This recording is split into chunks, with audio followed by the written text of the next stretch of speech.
অফিসে বসে ফোনে দুষ্ট ওয়েবসাইটে ঘোরাফেরা করায় শাস্তি হয়েছে লিউ নামের এক যুবকের। ২০২২ সালের ডিসেম্বরের ঘটনা এটি।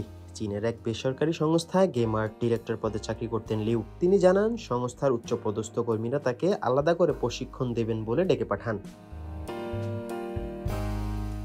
পরে লিওর কাছ থেকে মোবাইল ফোন এবং ল্যাপটপ কেড়ে নেন তারা, এমনটাই দাবি তার। তারপর একটি অন্ধকার ঘরে তাকে ৪ দিন বন্দী করে রাখা হয়েছিল। পরে সংস্থার বিরুদ্ধে কর্মীদের হেনস্থার অভিযোগ তুলে মামলা দায়ের করেন লিও এবং তার স্ত্রী।